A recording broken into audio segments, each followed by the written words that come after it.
नमस्कार प्रिय मित्रों, स्वागत है आप सबका अपने चैनल कथा साहित्य दर्पण में। मित्रों, आज हम सुनने जा रहे हैं कामता नाथ जी के द्वारा लिखी हुई एक बहुत ही महत्वपूर्ण और प्रसिद्ध कहानी लाख की चूड़ियाँ, जो कि एनसीईआरटी के पाठ्यक्रम में भी लगी हुई है। तो कहानी पर पहुंचने से पहले जानेंगे संक्षिप्त सा परिचय कामता नाथ जी का। कामता नाथ जी का जन्म 22 सितंबर 1934 ईस्वी को लखनऊ में हुआ था।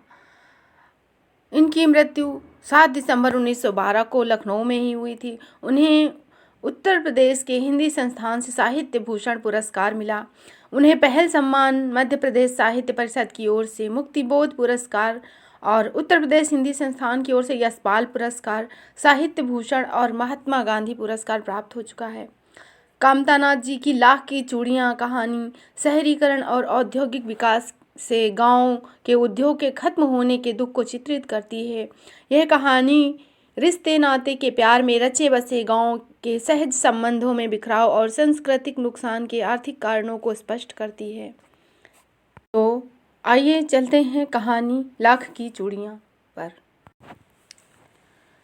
सारे गांव में मुझे बदलू से अच्छा कोई आदमी नहीं लगता, या फिर सारे गांव में बदलू मुझे सबसे अच्छा आदमी लगता था, क्योंकि वह मुझे सुंदर सुंदर लाख की गोलियां बना कर देता था। मुझे अपने मामा के गांव जाने का बड़ा चाव था। यही कि जब मैं वहां से लौटता तो मेरे पास ढेर सारी रंग बिरंगी गोलियां होती थी, जो किसी भी बच्चे का मन मोह ले। वैसे तो मामा के गांव में होने के कारण मुझे बदलू को मामा कहना चाहिए, परंतु मैं उसे बदलू मामा न कहकर बदलू काका कहा करता था, जैसा कि गांव के सभी बच्चे उसे कहा करते थे। बदलू का मकान कुछ ऊंचे पर बना था। मकान के सामने बड़ा सा सहन था, जिसमें पुराना नीम का वृक्ष लगा हुआ था। उसी के नीचे बैठकर बदलू अपना काम किया करता था। बगल में भट्टी दहकती रहती, जिसमें वह लाख पिघलाया करता। सामने एक लकड़ी की चौखट पड़ी रहती, जिस पर लाख के मुलायम होने पर उसे सलाख के समान पतला करके चूड़ी का आकार दे देता। पास में 4-6 भिन्न आकार की बेलनुमा मुंगेरियां रखी रहती, जो आगे से कुछ पतली और पीछे से मोटी होती। लाख की चूड़ी का आकार देकर वह उन्हें मुंगेरियों पर चढ़ाकर गोल और चिकना बनाता। तब एक एक कर पूरे हाथ की चूड़ियां बना चुकने के पश्चात उन पर रंग करता। बदलू यह कार्य सदा ही एक मचिए पर बैठकर किया करता था, जो बहुत ही पुरानी थी। बगल में ही उसका हुक्का रखा रहता था, जिससे वह बीच बीच में पीता रहता। गांव में मेरे दोपहर का समय बदलू के पास ही अधिकतर बीतता। मुझे वह लला कहता था और मेरे पहुंचने पर मेरे लिए तुरंत ही एक मचिया मंगा देता। मैं घंटों बैठे बैठे उसके इस काम को इस प्रकार चूड़ियाँ बनाते हुए देखता रहता कि मुझे बहुत अच्छा लगता। लगभग रोज ही वह 4-6 जोड़े चूड़ियाँ बनाता। पूरा जोड़ा बना लेने पर वह उसे बेलन पर चढ़ाकर कुछ क्षण चुपचाप देखता रहता, मानो वह बेलन न होकर किसी नववधू की कलाई हो। बदलू मनिहार था। चूड़ियाँ बनाना उसका पैतृक पेशा था। वह वास्तव में बहुत ही सुंदर चूड़ियाँ बनाता था। उसकी बनाई हुई चूड़ियों की खपत भी बहुत थी। उस गांव में तो सभी स्त्रियां उसी की बनाई हुई चूड़ियां पहनती थी। आसपास के गांव के लोग भी उससे चूड़ियां ले जाते थे, परंतु वह कभी भी चूड़ियों को पैसों से बेचता न था। उसका अभी तक वस्तु विनिमय का तरीका था, जो अनाज के बदले उससे चूड़ियां ले जाते थे। बदलू स्वभाव से बहुत ही सीधा था। मैंने कभी भी उसे किसी से झगड़ते नहीं देखा। हाँ, शादी विवाह के अवसर पर वह अक्सर जिद पकड़ लिया करता था। जीवन भर चाहे कोई उससे मुफ्त चूड़ियां ले जाए, परंतु विवाह के अवसर पर सारी कसर निकाल लेता था। आखिर सुहाग के जोड़े का महत्व जो होता है, मुझे याद है मेरे मामा के यहाँ किसी लड़की के विवाह पर जरा सी किसी बात पर बिगड़ गया था और फिर उसको मनाने में लोहे लग गए। विवाह में इसी प्रकार जोड़े का मूल्य इतना बढ़ जाता था कि उसके लिए उसकी घरवाली को सारे वस्त्र मिलते, ढेरों अनाज मिलता, उसको अपने लिए पगड़ी मिलती और रुपए मिलते सो अलग। यदि संसार में बदलू को किसी बात से चिढ़ थी तो वह थी कांच की चूड़ियों से। यदि किसी भी स्त्री के हाथ में उसे कांच की चूड़ियां दिख जाती तो वह अंदर ही अंदर कुढ़ उठता और कभी कभी 2-4 बातें भी सुना देता। मुझसे तो वह घंटों बातें किया करता था। कभी मेरी पढ़ाई के बारे में पूछता, कभी मेरे घर वालों के बारे में, कभी यूं ही शहर के जीवन के बारे में।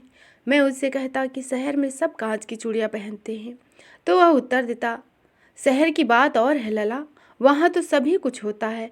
वहाँ तो औरतें अपने मर्द का हाथ पकड़कर सड़कों पर घूमती भी हैं, और फिर उनकी कलाइयाँ नाजुक होती हैं ना। लाख की चूड़ियाँ पहने तो मोच ना आ जाए। कभी कभी बदलू मेरी अच्छी खासी खातिर भी करता। जिन दिनों उसकी गाय के दूध होता वह सदा मेरे लिए मलाई बचा कर रखता, और आम की फसल में तो मैं रोज ही उसके यहाँ से 2-4 आम खा आता था। परंतु इन सब बातों के अतिरिक्त जिस कारण वह मुझे अच्छा लगता था वह यह था कि लगभग रोज ही मेरे लिए 1-2 गोलियां बना देता।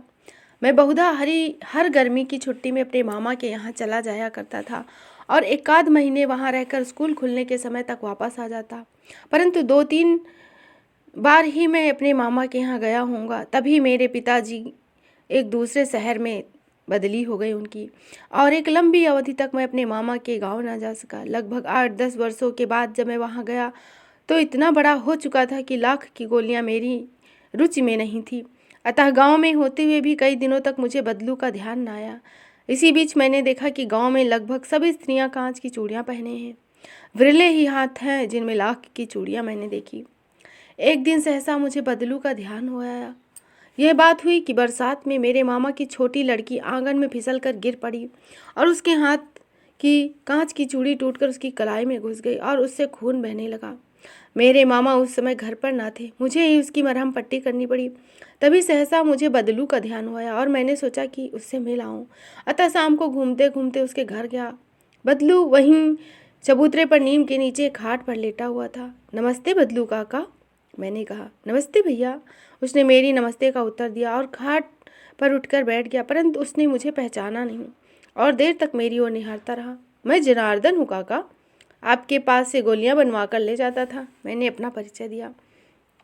बदलू फिर भी चुप रहा, मानो वह अपने स्मृति पटल पर अतीत के चित्र उतार रहा हो, और तब एकदम बोल पड़ा, आओ आओ लला, आओ बैठो। बहुत दिन बाद गांव आए हो? हाँ, इधर आना ही नहीं हो सका काका, मैंने चारपाई पर बैठते हुए उत्तर दिया।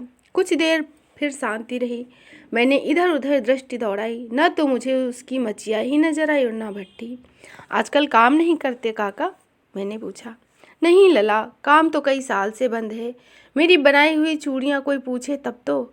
गांव में कांच का प्रचार हो गया है। वह कुछ देर चुप रहा, फिर बोला, मशीन युग है ना लल्ला, आजकल सब मशीन से होता है। खेत भी मशीन से जोते जाते हैं, और फिर जो सुंदरता कांच की चूड़ियों में होती है वह लाख में कहाँ संभव है। लेकिन कांच बड़ा खतरनाक होता है, बड़ी जल्दी टूट जाता है, मैंने कहा। नाजुक तो फिर भी होता ही है लला, कहते हैं ही उसे खांसी आ गई और देर तक खांसता रहा। मुझे लगा उसको दमा है। अवस्था के साथ ही उसका शरीर ढल चुका था। उसके हाथ, पैर और माथे की नसें उभर आई थी। जाने कैसे उसने मेरी शंका भांप ली और बोला, दमा नहीं है मुझे, फसली खांसी है। यही 2 महीने से आ रही, 10-15 दिन में ठीक हो जाएगी। मैं चुप रहा। मुझे लगा उसके अंदर कोई बहुत बड़ी व्यथा छिपी है। मैं देर तक सोचता रहा कि इस मशीन के युग ने कितने के हाथ काट दिए, और कुछ देर फिर शांति रही जो कि मुझे अच्छी नहीं लगी।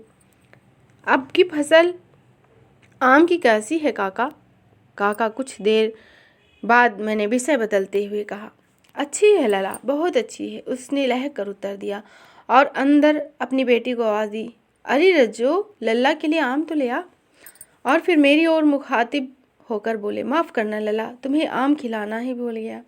नहीं काका, आम तो इस साल बहुत खाए हैं। वाह वाह, बिना आम खिलाए कैसे जाने दूंगा तुमको।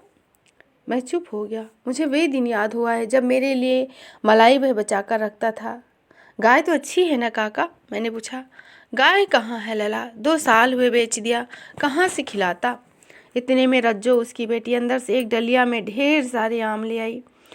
ये तो बहुत पका है काका, और इतने कहाँ खा पाऊंगा मैंने कहा। वाह वाह, वह हंस पड़ा, शहरी ठहरे ना, मैं तुम्हारी उम्र का था तो इससे 4 गुना एक बार में खा जाता था।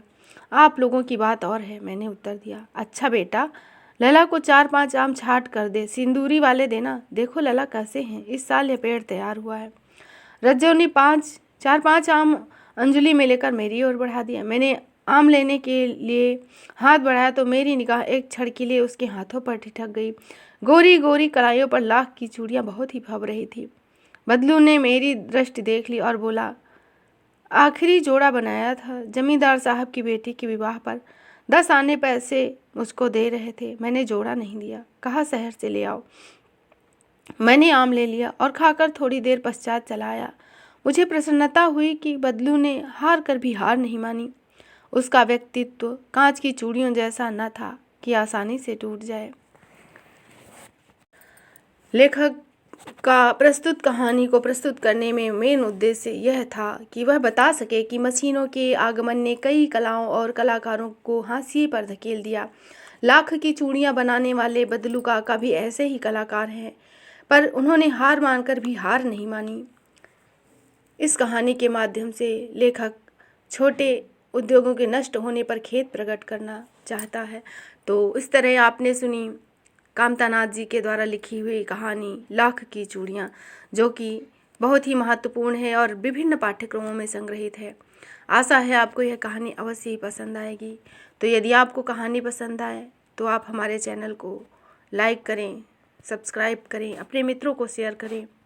और हमारे चैनल में यूजीसी नेट तथा असिस्टेंट प्रोफेसर के पाठ्यक्रम में लगी हुई समस्त कहानियों का भी वाचन किया गया है, तो आप उन्हें भी सुनें और लाभ प्राप्त करें।